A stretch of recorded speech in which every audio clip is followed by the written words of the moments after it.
नमस्ते, नेपाल अनलाइन स्कुलमा यहाँलाई स्वागत छ। आज हामी मिनिङ्स इन्टु वर्ड कक्षा 11 को युनिट 2 को डिसिजन एन्ड इन्टेन्सन्स भनेर छ। यसमा विल एन्ड गोइङ टु को एक्सरसाइज गर्न जाँदैछौँ है। ओके, हाम्रो छ कति त पेज नम्बर 10 मा। हेर्नुस् त तपाईहरुसँग बुक छ है। हेर्नुस् पेज नम्बर 10 मा। पेज नम्बर 10 मा छ। त्यसको बारेमा हामी पेज नम्बर 10 को यो भिडियोमा हामी एक्सरसाइज गर्छौं है। बुझ्दै बिस्तारै के हो त भनेर हामी गर्छौं। ओके, अब यो सुरु गर्नुभन्दा अगाडि मैले थोरै तपाईलाई पोइन्ट एउटा के रिमाइन्ड गर्न चाहे त भन्दाखेरि हामीले विल कहिले युज गर्छौं त है। विल र गोइङ टु छ। हामीले विल कहिले युज गर्छौं भन्दाखेरि जब चाहिँ कुनै पनि डिसिजन स्पोन्टेनियस हुन्छ। के त कुनै पनि डिसिजन स्पोन्टेनियस हुन्छ। I will हैन, अथवा will मात्रै कहिले युज गर्नुहुन्छ त for spontaneous decisions। spontaneous decisions को लागि के युज गर्नुहुन्छ त I will को प्रयोग गर्नुहुन्छ है। त्यस्तै गरी यदि तपाईको केही प्री प्लान छ अथवा केही इन्टेन्सन छ भने तपाईले गोइङ टु, इन्टेन्डिङ टु, यस्तै प्लानिङ टु को प्रयोग गर्नुहुन्छ। के त तपाईको पहिलेदेखि केही प्लान छ है। तपाईको इन्टेन्सन्स र प्लान्स को लागि है। तपाईले पहिले केही प्लान गर्नु भएको छ, कतै जाने, कतै केही गर्ने है। हो, यसको लागि के त गोइङ टु अथवा intending to, planning to, similarly thinking of doing है। thinking of verb ing हो। यस्तोको बारेमा हामीले प्रयोग गर्छौं। तपाईले चाहिँ अब पहिल्यै कुनै इन्टेन्सन छ, प्लान छ, केही कुरा गर्ने, verb expressing intentions and plans। अब यसपछि छ तपाईले प्रेजेन्ट कन्टिन्युअस टेन्स युज गर्नुहुन्छ फर डिफाइनाइट अरेन्जमेन्ट। के त मैले लेखेँ we use present continuous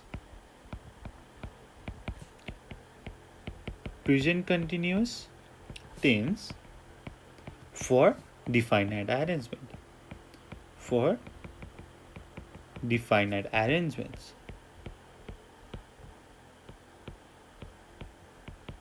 ठीक छ ल है।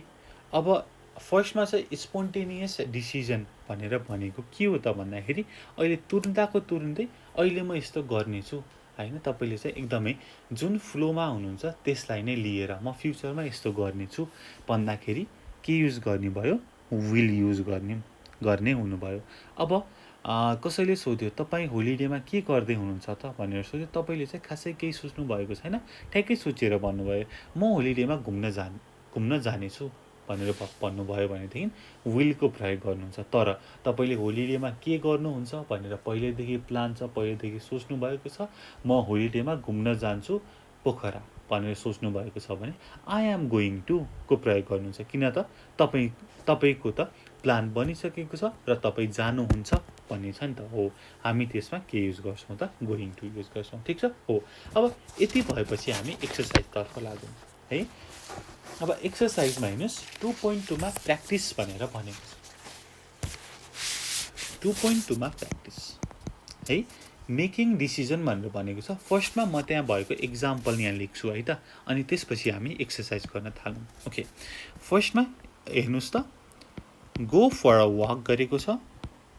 गो फर अ वाक है। अब यसमा आई थिंक आई विल अथवा perhaps I will। यस्तै गरी maybe I will। ठीक छ। यतिमा जुन लगाए पनि भयो र go for a walk। यस्तै गरी तल के दिएको छ त not to have any breakfast है। I don't think I will have any breakfast. अब go for a walk लाई I think I will go for a walk. The weather is lovely. Perhaps I will go for a walk. The weather is lovely. हो यसरी कुरा गरिएको छ. अब त्यसपछि तल हामीलाई के दिएको छ त डिसाइड भनेर दिएको छ. अब हामीले डिसाइड गर्नु पर्यो. ठीक छ? ओके. 1 मा हेर्नुस्. To have a beer. To have a beer. अब लगाउनुस् I think. यो माथिको जुन लगाए पनि हुन्छ यहाँनेरि. Perhaps लेखेको यहाँ p छुट्टिएछ है. ओके. Perhaps. ल. अब तल हेरौँ. To have a beer. अब I think लगाउनुस् अथवा perhaps लगाउनुस् अथवा maybe लगाउनु. It's your choice. है. मैले गरेँ. I think I will have a beer. Have a beer. I'm thirsty. हेर्नुस् त thirsty भए पनि मान्छेले बियर खान्छ त thirsty तिर्खा लाग्यो भने मैले लेख्दिएँ है त. I think I will have a beer. I'm thirsty. यस्तै गरी सेकेन्डमा के भनेको छ not to have a beer. Not to have a beer. हैन अब चाहिँ बियर नखाने कुरा गरेको छ. भनेदेखि माथि I think गर्यो. अब I don't think. I don't think I will have a beer. किनकि जाडो छ. जाडोमा नि कसैले बियर खान्छ त हैन. So I don't think I'll have a beer. I feel cold. I feel cold. है सजिलो छ नि. अब यस्तै गरी 3 मा हेरौँ. To write to your mother. To write to your mother. अब perhaps लगाउँ. ठीक छ? Perhaps I'll write to my mother. Perhaps I'll write to my mother. She's worried about me. अथवा it's been a long time I haven't returned anything to her. Hey, she's worried about me. She's worried about me. यस्तै गरी 4 मा हेरौँ त. Not to go out tonight. Not to go out tonight. किन त भन्दाखेरि मलाई एकदमै थकै लागिरहेको छ भनेदेखि अब perhaps नै गरौँ हैन maybe गरौँ न. Maybe I won't go out tonight. Maybe I won't go out tonight. I feel tired. I feel tired. यस्तै गरी 5 मा to learn to drive. To learn to drive. हेर्नुस् त अब मैले चाहिँ गाडी किने. अब हैन मैले हैन मेरो फादरले चाहिँ गाडी किन्नु भयो. मलाई चाहिँ गाडी चलाउन आउँदैन. अब त्यसको मतलब त मैले चाहिँ अब गाडी चलाउन सिक्छु भनेर चाहिँ भन्नु पर्यो. I think I will learn to drive. Learn to drive. किन त भनेर भन्दाखेरि my father अथवा my uncle has bought a car. Has bought a car. भनेपछि त मैले सिक्नै पर्यो हैन मलाई नि चलाउनु छ भने त. ओके ल यसै गरी हेरौँ 6 के भनेको छ त 6 मा not to have any more to eat. Any more to eat. Not to have any more to eat. Okay. I don't think I will have any more to eat. I don't think I will have any more to eat. किन त भन्दाखेरि I felt unwell. I felt unwell. ठीक छ 7. Okay ल कता कता पुग्यो है तर ठ्याक्कै फेरि आइहाल्यो. अब ल 6 को लेखेको मेटे छ है. ल नो प्रब्लम तपाईले थाहा भइसक्नुभयो. 7 देखि हामी गरौँ. Not to give up smoking. Not to give up smoking. अब not to give up smoking मा हेरौँ त. Perhaps perhaps I won't give up smoking. तर स्मोकिङ चाहिँ गर्नु हुँदैन है, हामीलाई थाहा छ smoking is injurious to health हैन. So perhaps I won't give up smoking. किन भन्दाखेरि मेरो सबै साथीहरू चाहिँ चुरोट खान्छन् र अब उनीहरूको सर्कलमा चाहिँ अब म मात्रै खाने भइन भने मलाई अप्ठ्यारो हुन्छ नि त हैन. मैले त त्यो सहनै सक्दिनँ हो. all my friends are smokers. Perhaps I won't give up smoking. किन भन्दाखेरि all my friends are smokers. यस्तै गरी 8 मा to go swimming भनेर भनेको छ. ठीक छ. अब to go swimming मा perhaps अथवा maybe I'll go swimming. किन त भन्दाखेरि आज एकदमै गरम छ. It's very hot today. 9. To have a party. अब to have a party मा I think I'll have a party. किनकि म चाहिँ एक्जाममा पास भएँ. I have passed the exam. Similarly 10 मा हेरौँ. not to invite Jane to your party. गरेको छ भनेपछि अब के लगाउनुहुन्छ त. I don't think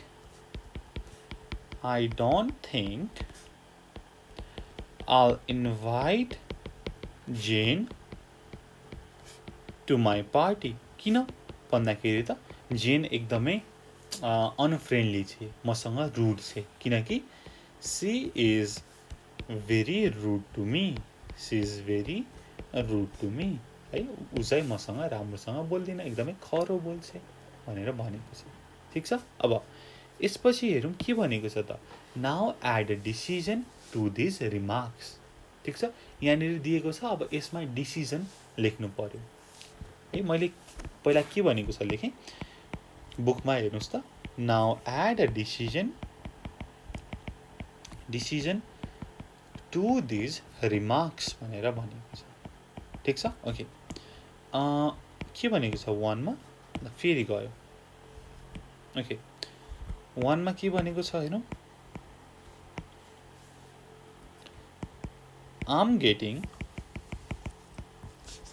much fat. भनेको अब म चाहिँ अब डाइट गर्नु पर्यो भनेर तपाईले चाहिँ भन्नुहुन्छ. अब आई थिंक परह्याप्स मेबी है यही नै लगाउने हो. I think I'll go on diet. यस्तै गरी 2 मा हेर्नुहोस् त. I'm fed up with my job. भनेको अब म कि क्विट गर्दिम त हैन. perhaps I will resign हैन. अथवा के पनि भन्न सक्नुहुन्छ त. म चाहिँ घुम्न गइदिन्छु होलिडेमा. perhaps I'll go on holiday अथवा I'll go to Pokhara on holiday.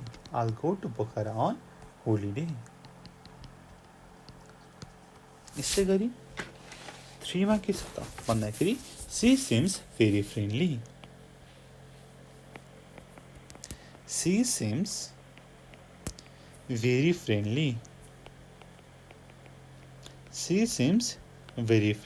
अब यसको के हुन्छ त हेर्नुस् त. अब तपाईले आफैले अब गर्नु पर्यो. के लेखौँ त भनेर भन्दाखेरि चाहिँ अब maybe she will be my friend. अब चिन्नु भएको छैन. maybe she will be my best friend अथवा she will be my girlfriend पनि लेख्न सक्नुभयो maybe she will be my girlfriend ठिक छ ओके यस्तै गरी 4 मा हेरौँ I'm a bit tired tonight I'm a bit tired tonight ल आज किन यस्तो भइरहेछ मलाई थाहा छैन है यस्तो त कहिले हुँदैन थियो आज किन भइरहेछ I don't know am a bit tired tonight भनेको म भोलि अफिस जान्न होला हैन आज यस्तो थकै लागिरहेको छ perhaps I won't go to office tomorrow perhaps I won't go to office tomorrow अब 5 मा के छ I really must try and get rid of this cough भनेर भनेको छ अब भनेको म भोलि डाक्टरकोमा जानेछु हैन I think मैले क्वेशन लेखिन है I think I will go to the doctors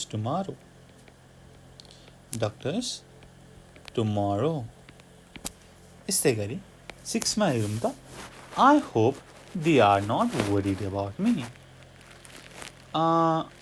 भनेपछि perhaps I won't phone them गरौँ न है त okay perhaps I won't phone them यस्तै गरी 7 मा I have had enough of these mice running all over the flat अब चाहिँ म के माउस ट्र्याप किने म भोलि माउस ट्र्याप किन्नेछु maybe I'll buy mouse traps tomorrow maybe I'll buy mouse traps tomorrow ठीक छ हो यसरी हामीले गर्यौं 2.2 को मेकिङ डिसिजन भनेर है अब तपाईले यसमा जान्नु पर्यो के त है अब यो च्याप्टरमा जान्नु पर्यो के त मात्र के कुरा छ हाम्रो मुख्य इम्पोर्टेन्ट कुरा यहाँ फर्स्टमा हामीले कुरा गरिसक्यौं I will for spontaneous decisions intentional अथवा प्लान पहिलेदेखि छ भने going to intending to planning to